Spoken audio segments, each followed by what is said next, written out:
Everyone, welcome to my YouTube channel. आज हम नया टॉपिक शुरू करने जा रहे हैं, दैट इज पेयर प्रोडक्शन। पहले हमने किया था photoelectric effect, Compton effect and now pair production. Pair production भी हमें लाइट का पार्टिकल नेचर बताती है। ये फोटोइलेक्ट्रिक इफेक्ट भी, कॉम्पटन इफेक्ट भी और पेयर प्रोडक्शन, ये तीन ऐसे तरह के फिनोमिनन्स है जो हमें लाइट का पार्टिकल नेचर भी बताती है। Photoelectric low energy absorption phenomena, ये मिड एनर्जी एब्जॉर्प्शन फिनोमिना, और pair production high energy absorption phenomena. इसमें यूवी और विजिबल लाइट यूज होती है, इसमें एक्सरे फोटोन्स यूज होते हैं और इसमें गामा रेज फोटोन्स यूज होते हैं। ठीक है। Rest mass of electron 0.511 mega electronvolt. क्यों? क्योंकि गामा रेज की एनर्जी है मेगा इलेक्ट्रोवोल्ट में।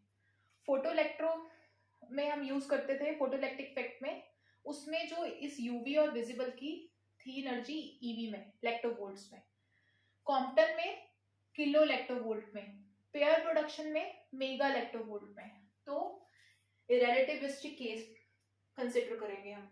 पार्टिकल मूव्स, ये होता क्या है, particle moves with the speed of light. तो इसमें दो तरह की चीजें, total energy equal to kinetic energy plus rest mass energy. So kinetic energy plus m naught c square is the rest mass energy. Secondly, अब हम discuss करने जा रहे हैं pair production. What is this? This is a conversion of energy into mass और conversion of EM radiation into particle and anti particle. सो ये हमने लिया एक गामा रे फोटोन जिसकी एनर्जी है 1.02 मेगा इलेक्ट्रोवोल्ट। ये एक न्यूक्लियस एट रेस्ट के साथ इंसिडेंट किया, तो ये कन्वर्ट हो गया दो पेयर्स में, that is electron and positron.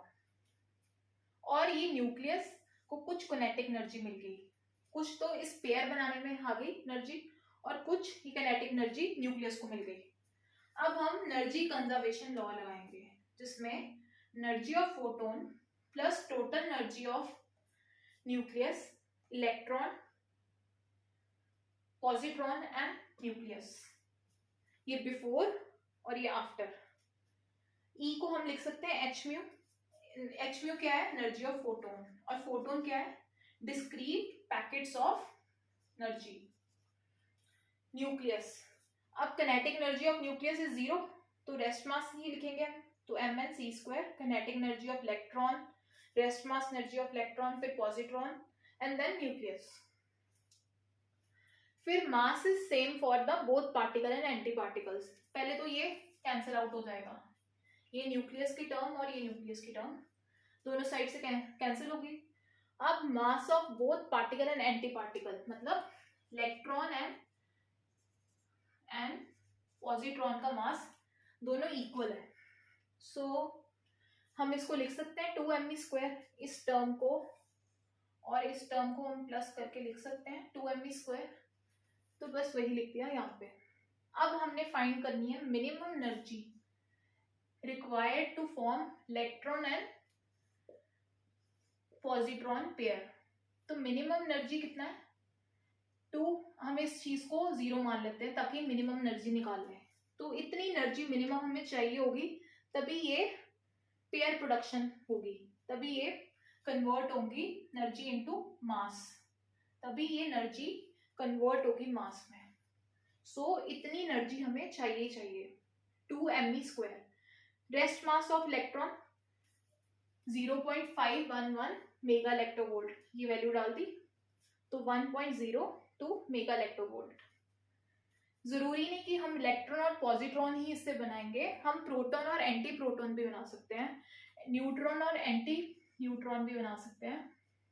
हम केस ले रहे हैं प्रोटॉन और एंटी प्रोटॉन। इसमें क्या होगा? रेस्ट मास ऑफ प्रोटॉन है 0.938 मेगा इलेक्ट्रोवोल्ट, यहां से मल्टीप्लाई कर दो 2 के साथ, तो ये नियर अबाउट आ जाएगा 1.78 मेगा इलेक्ट्रोवोल्ट। इतनी एनर्जी चाहिए हमें प्रोटॉन और एंटी प्रोटॉन का बनाने के लिए पेयर। सो एक चीज और कि इलेक्ट्रॉन सबसे लाइटेस्ट पार्टिकल है, उससे पीछे हम लाइटर पार्टिकल्स के ऊपर जाएंगे तो हमें पेयर प्रोडक्शन नहीं मिलेगी। सिर्फ एक इलेक्ट्रॉन है लाइटेस्ट एलिमेंट पार्टिकल जो हमें पेयर प्रोडक्शन दे रहा है, सिर्फ यही एक लाइटेस्ट पार्टिकल है। उसके बाद प्रोटॉन न्यूट्रॉन ये सब हैवियर है, सिर्फ एक इलेक्ट्रॉन ही है जो लाइटेस्ट एलिमेंट है और ये पेयर प्रोडक्शन दे रहा है। इससे पीछे जो हम लाइटर एलिमेंट्स के ऊपर जाएंगे तो वो हमें पेयर प्रोडक्शन नहीं देगा, सिर्फ एक इलेक्ट्रॉन ही ये पेयर प्रोडक्शन देता है। उसके बाद प्रोटॉन न्यूट्रॉन, उससे लाइटेस्ट एलिमेंट इलेक्ट्रॉन से वो पेयर प्रोडक्शन नहीं देंगे। सो नेक्स्ट टॉपिक इसके बाद हम डिस्कस करेंगे पेयर एनिहिलेशन। ये इसी का पार्ट है, सेकेंड पार्ट, जो मैं नेक्स्ट वीडियो में डिस्कस करूंगी। और इसमें अगर कोई भी प्रॉब्लम्स हैं तो आप प्लीज कमेंट बॉक्स सेक्शन में राइट करें मुझे। और thank you for watching my video.